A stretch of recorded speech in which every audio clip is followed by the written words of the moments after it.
हैं और सम्मान देते हैं। हम नीतीश कुमार को भी सम्मान देते हैं, लेकिन एक ही प्रश्न आप लोगों के माध्यम से पूछते हैं। जब जीतन मांझी 9 महीना बिहार का मुख्यमंत्री रहा, कौन ऐसी गलत काम थी जिसके लिए उन्होंने गैर कानूनी, गैर संवैधानिक कार्य करवा करके हमको बाध्य किए कि साहब हम मुख्यमंत्री नहीं रहे। क्योंकि लेजिस्लेचर पार्टी की बैठक बुलाने का हक होता है लेजिस्लेचर पार्टी के नेता का, और हम नेता थे और हम बैठक बुला चुके थे 19 फरवरी 2015 को। उस बैठक में निर्णय होता, लेकिन कौन ऐसी बात आई कि शरद यादव को मिला करके उन्होंने 13 फरवरी को बैठक बुला ली और हाई जल्दीबाजी में उसी में निर्णय उन्होंने ले लिया। तो गलतफहमी तो उन्होंने की है। उनको लगा कि जीतन मांझी ऐसा न करेगा तो दिक्कत होगी, और बात सही है। 19 फरवरी को जब राज्यपाल महोदय को हम इस्तीफ़ा देने गए थे, उस समय मेरे पॉकेट में लेटर था कि असेंबली भंग कर दें। अगर हम में महत्वाकांक्षी होती कि हम और मुख्यमंत्री रहे तो हम 6 महीना तो मुख्यमंत्री रह ही सकते थे। हम कार्यवाहक मुख्यमंत्री के रूप में रहते अगर असेंबली भंग करा देते तो, लेकिन हम भंग नहीं किया। हमने इस्तीफ़ा देना उचित समझा। तो ये जवाब उन लोगों को है। अगर ये कहते हैं तो वो गलत कहते हैं कि कोई महत्वाकांक्षी बात को लेकर के हम चलते हैं। हम जनहित में चलते हैं। जनहित में वादा किया था, हमने किया था कि भाई किसान को 6-5 एकड़ ज़मीन रहने वाले किसान को बिजली माफ़ करो। नीतीश कुमार से कहते रहे, आज तक उन्होंने नहीं किया। जनता हमसे पूछती है कि आप सरकार में हैं, क्यों नहीं माफ़ हुआ। हमने निर्णय लिया था कि बच्चा क्लास से लेकर के एमए क्लास तक के बच्चियों का फीस माफ़ कर देंगे। नीतीश कुमार आज जो डेफिसिट ग्रांट होता है कॉलेज में नहीं दिए हैं, इसलिए बहुत से बच्चियों का रिजल्ट अघोषित हुआ है और उनका प्रमाण पत्र नहीं मिल रहा है। ये सारी बातें हमने निर्णय लिया था कि हम 5 डिसमिल ज़मीन गरीबों को देंगे, खरीद के देंगे, मार्केट रेट से देंगे। हम गरीबों को 1 एकड़ ज़मीन देंगे, खरीद के देंगे, मार्केट रेट से देंगे। नीतीश कुमार कर रहे हैं क्या? ये सब बात न कर रहे हैं। इसीलिए लोगों ने हमसे कहा कि साहब अब आप अगर हैं तो जानबूझ करके नीतीश कुमार से आप मिले हुए हैं, आप अपना वादा को भूल गए हैं। और तीसरी बात, आज देख रहे हैं कि दारू की नीति है, शराब नीति है। शराब नीति ठीक है, लेकिन इम्प्लीमेंटेशन क्या हुआ है? 70% गरीब जो मामूली है, 1 आध बोतल या आधा बोतल पीता है, उसको जेल में भरा गया है। क्योंकि उससे पैसा मांगा जाता है, वो पैसा नहीं देता है, इसलिए वो जेल में लोग। उसके बाल बच्चे क्या कर रहे हैं उसका फिक्र है नीतीश कुमार जी को। इसके लिए हम कहा है, असेंबली में बोले हैं, पेपर के माध्यम से बोलते रहे, आप लोग ही सब जानते हैं, लेकिन तो सुने नहीं। आज बालू की नीति है, समूचा रोड खराब हो रहा है।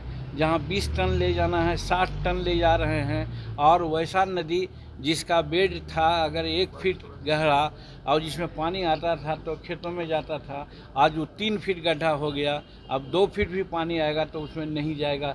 आज हज़ारों हज़ार किसान मारे जा रहे हैं और उनका खेत बंजर पड़ रहा है।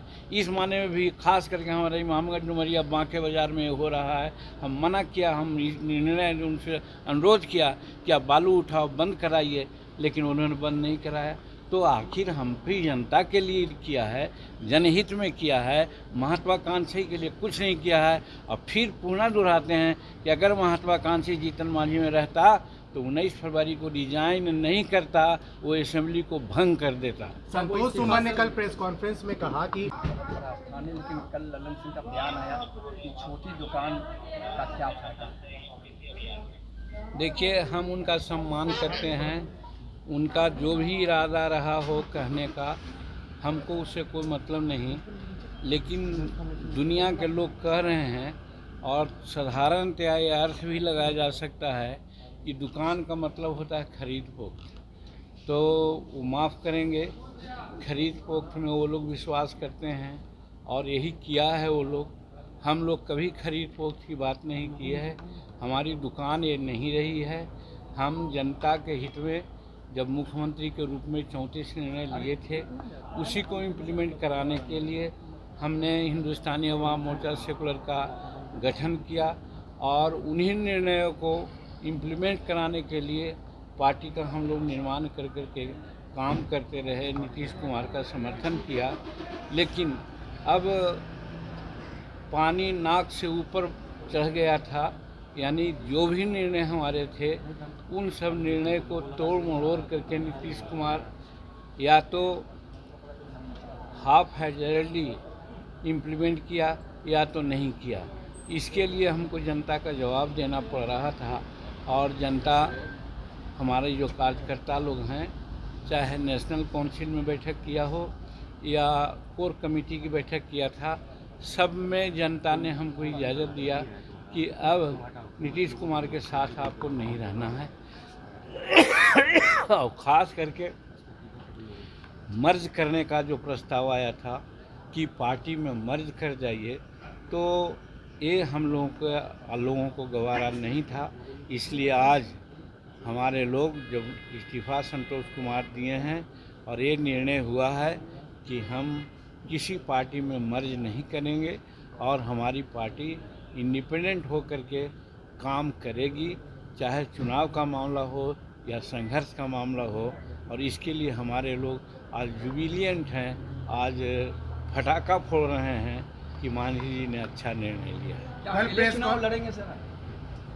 अब तो 18 तारीख को जब हम लोग कार्य समिति की बैठक बुलाई है और कार्य समिति की बैठक में निर्णय लेंगे कि हम लोगों को क्या करना है। जदयू सर, जदयू ये कहे कि हमने तो उनको मुख्यमंत्री बनाया, वो इतना सम्मान दिया, लेकिन फिर भी मांझी जी चले गए, ये अपने आप में समझ से बाहर है हमारे जी। हाँ, ज़रूर समझ से बाहर उनको होगी और हम किसी का खिलाफत नहीं करते हैं। हम राजनीति में सबको सम्मान देने के लिए आए हैं और सम्मान वो डिपेंड करता है नीतीश कुमार पे। कल ललन सिंह कहते हैं उन्होंने तुरंत आप लोगों को महागठबंधन से आउट कर दिया, एक ही बार में कह दिया। देखिए, ये भी आप लोग भूल जाते हैं, अब पता नहीं क्यों भूल जाते हैं, जानबूझ के भुला देते हैं। हम सब दिन कहा है कि हम महागठबंधन में नहीं हैं, हम नीतीश कुमार के साथ थे, तो नीतीश कुमार के साथ हम हटे हैं। महागठबंधन में रहे या न रहे, ये जो कहता है तो फालतू बात कहता है। हम महागठबंधन में कब थे? हम सब दिन कहा है कि हम महागठबंधन से मतलब नहीं है, हम नीतीश कुमार के साथ हैं। ये खुल करके बोले हैं, आप लोग इतना जल्दी भूल क्यों जाते हैं? विपक्षी एकता पर आपके निकलने का असर पड़ेगा क्या? अब वो सब आगे की बात है, हेतु हेतु मजबूत की बात मैं नहीं करता हूँ। भविष्य के गर्भ में है, 23 के बाद आप लोग देखिएगा।